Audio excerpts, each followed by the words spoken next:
Ja, opgelucht.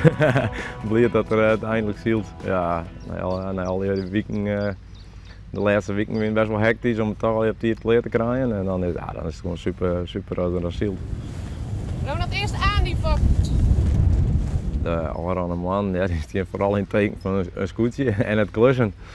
Ja, de kluslijsten maatje, wat moet er nog gebeuren, materiaal, helje. Het is een soort heel iets bedrijf geweest eigenlijk, wat er ook in maat. Want we werken naar een datum daar en we willen al die datum zielen. Maar dat moet het er wel even uitkomen.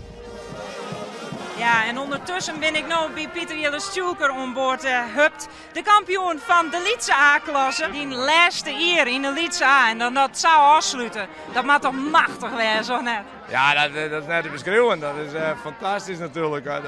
Ja, het laatste hier was Zeist en dan de afsluiter, ja, dat is machtig.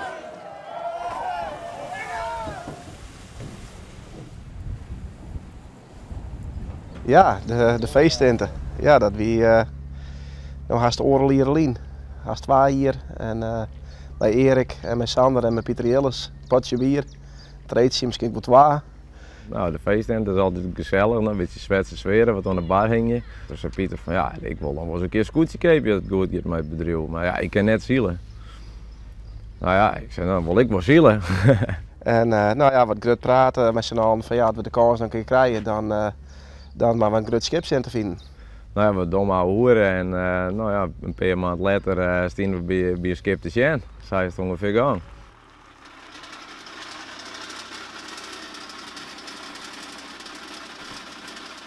We gingen natuurlijk wel vragen wat er ongeveer nodig was aan ijzerwerk en verwerk en neem alles maar op. Maar ja, wat ze in slagen gaan, dat weet ik dat je daar voor te staan, maar dat wie meer werk dan dat we dachten. Ja, dat doe ik wel te zeggen.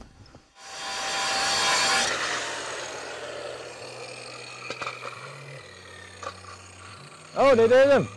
De sterke jerke. Dus na je skip, 20 meter lang, 4 meter breed, bouwt in Drachten in jongetje 23. Iedereen gaat unaniem mee, ja. En wat doet dat mij die als skipper? Ja, dat is fantastisch. Dat zo'n team zo achter je steert, dat is echt helemaal te gek. Op een gegeven moment, dat al je wat vorm kreeg, toen heb ik ze bellen. Nou ja, de meesten vinden wel hartstikke enthousiast. Maar dat er een heel scootje van maken weer moest, dat wil je nog wel even slikken. Maar ja, ik ben wel van overtuigd dat ik dit doe. Dus ja, of ze winnen, ik weet. Of ze gaan mij. Die is heel lang. Waar is die lang? Wat nu daar? Die past daarin? Natuurlijk, mijn hele familie moest slikken, ja natuurlijk. Ik wie een jaar of 6 toen is hij de Engelina kocht. En nou ja, wij gaan altijd al met ons eigen boot op vakantie en hij ging scootjes zien, IFKS. En toen ik 16 was, ging ik al mee met de IFKS. Dus nou ja, ik ga al heel wat jaren op de Engelina vat, ja. En toen kwam PJ bij die. Ja. Hoe ging dat? Nou, hij kwam, hij vroeg, oh ik kom even deel in Ljouwert. Toen dacht ik, deel in Ljouwert? Apart.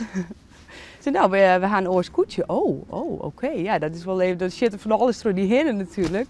Maar nou ja, dat ik denk van, verdorie, dan stop je met de Engelina. Dat is natuurlijk heel erg jammer. Maar ja, aan de andere kant, de naaie uitdaging. Ja, ik had 22 jaar op Engelina in de Lietse A-vat. Ja, in de zee starten, dat is natuurlijk iets wat ik wel heel leuk vind. En wij willen heel graag een breed skip, dus daar hebben we heel lang mee gezorgd. Oh, nou, dit is wel een interessant skip. Ja, en het is briljant. Ik ken helemaal net scootjes zielen.